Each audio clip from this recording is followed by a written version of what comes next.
Hello again, this is Dylan from Teach English Spain, and this is another episode in the Teach English Spain podcast, which is a podcast all about teaching English as a foreign language in this wonderful country, which we call Spain. So in this episode, I'm going to talk about TEFL courses, and I'm going to give you a basic overview of what a TEFL course consists of.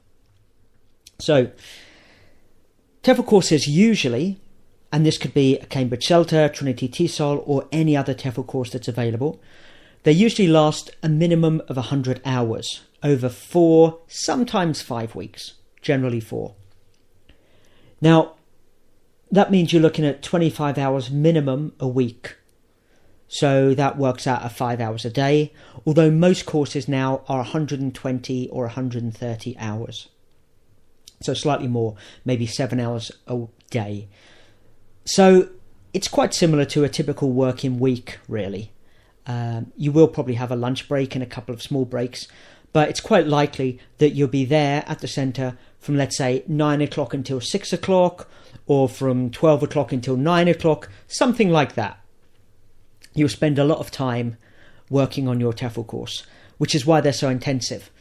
And apart from what you learn at the centre, when you're actually there with the trainer and the other trainees, you'll probably have to go home in the evening and prepare classes, complete assignments, review your notes, prepare for forthcoming sessions, things like that. So you'll be very, very, very busy during the 4 weeks. You may, if you're lucky, have some time at the weekend. So you might be able to go out and have a couple of beers or a glass of wine or relax, watch a film. But honestly, I would say think of it as 4 very intensive weeks. Tell your family, tell your friends that you'll be not able to do much during those 4 weeks. Okay, so don't make too many other commitments because it is a very intense course. And the more you put into the course, the more you work on the course, the better hopefully your final performance will be. So, most TEFL courses have, as I said, they last for 120 hours, more or less, minimum of 100 perhaps. And the key element really is the observed teaching practice. So that is where you will be asked to teach classes to real students. Okay, generally adults, but some courses may give you the opportunity to work with younger learners, kids or teenagers, but generally adults. And you'll have a minimum of 6 hours of teaching practice during the course, sometimes more, but that's generally the recognised minimum. And obviously you won't teach 6 hours in one go. You might teach 6 times 1 hour classes, or you might teach some 30-minute classes and then some longer classes. You may teach 45 minutes, you may teach an hour and a half, really depends on the centre. But generally you teach 6 hours at least. Let's say you teach 6 times 1 hour classes, and you should really teach at 2 different levels. So you might teach a higher level, maybe B1 or B2, and a lower level, maybe A1 or A2. It's quite unusual to teach complete beginners on these courses, but that may be the case. But generally you teach learners who have some idea about English. And at any good training centre, the learners will be prepared. They will know that you are teachers in training, so they won't expect amazing lessons. But generally they really enjoy the lessons. They're very supportive of you guys, the new teachers, and you might end up becoming friends with them. You might even end up teaching them at some point after the course. Okay, so this is generally called Unit 1, Teaching Practice. And what you'll need to do is you will need to plan the lessons with the help of your trainers. Okay, so your trainers will give you advice, they'll give you support. You'll probably be given a lesson template which you'll have to follow, a document that you'll have to fill in. They may tell you what they want you to teach at the beginning. You'll be able to use course books or other resources to plan your lessons. And you'll give that lesson plan and any materials you use to your trainer who will observe you, and then you'll teach the lesson. So this is the lesson delivery or the lesson execution or the lesson implementation, and your trainer will sit probably at the back. They'll be quite discreet, and they'll watch the lesson, observe the lesson, make notes. And then after you've given the lesson, you'll have a feedback session with your trainer, and maybe some of your colleagues on the course who will also observe the course. And you'll discuss how the lesson went. Now, again, trainers will differ in how they approach these feedback sessions, but I think most of us do the same thing, which is we let you talk about the lesson, then we discuss whether you met your aims or not, and then we ask for any contributions from the other observers, who are the other trainees on your course generally. And then we will discuss the strengths and the weaknesses of the lesson. We may look at the lesson kind of chronologically, so from the beginning through to the middle to the end, and discuss if you felt you achieved your aims, what went well, what didn't go so well. And at the end of the feedback session, you'll probably be given some action points or teaching points, and you'll be told, in the next lesson, I want you to really improve your board work, or in the next lesson, I want you to focus on asking questions more effectively, or in the next lesson, I want you to reduce your teacher talking time. So you'll be given clear indications of what you need to work on for your next lesson. And then obviously in the next feedback session, this will be discussed whether you met your action points or not, whether you improved those weak points of the lesson or not. Now, of course, we also make sure we focus on the positive aspects of the lesson as well. Okay, so don't feel it's just lots of negative feedback. It will be a blend of positive feedback, what went well, and what you need to work on for forthcoming lessons. So that's your teaching practice, which is the main part of the course. And if you do well in your teaching practice, hopefully you'll pass the course, assuming you do everything else satisfactorily. Now, the next part of the course is what is generally called something like language awareness or language awareness and skills. And this is where you need to demonstrate that you've understood the technical aspects of the English language and how to teach it.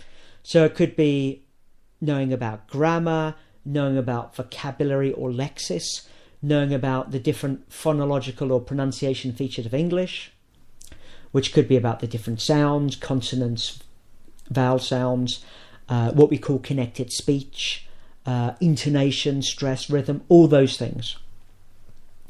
And you may have to demonstrate your knowledge of the technical aspects of the English language by completing an exam at the end of the course. Or you may have a set of small assignments during the course that you have to complete. And also, your ability to teach areas of language in your lessons will also be assessed in this unit. Now, you'll probably also be kind of assessed on your ability to understand how to teach the different skills related to English language learning. So that's how do you help your students develop their reading skills, their writing skills, their listening skills, and their speaking skills. So all these different skills will be evaluated and assessed in this unit of the course.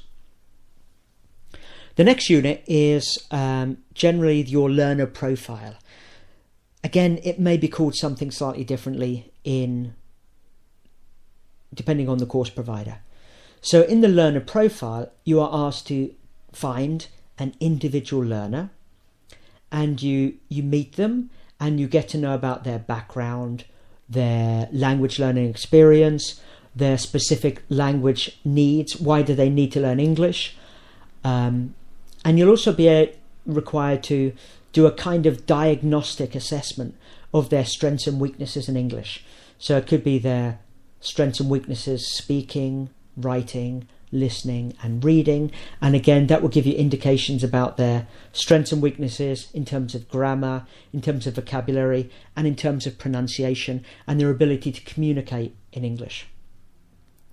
So you gather all this data, all this information about this learner, and then you'll be required to prepare a one-to-one lesson for that particular learner, and really focusing on that specific needs that you identified in the initial meeting and the needs analysis and the diagnostic assessment. And then you give a one-to-one lesson which probably won't be observed by your trainer. And then you'll have to report upon and reflect upon how that went, what you've learned from the process of working with an individual student, and really digging deep into their language learning needs and their language learning ability. And that's generally quite a long project because, again, you go deep, you get very analytical in this part of the course.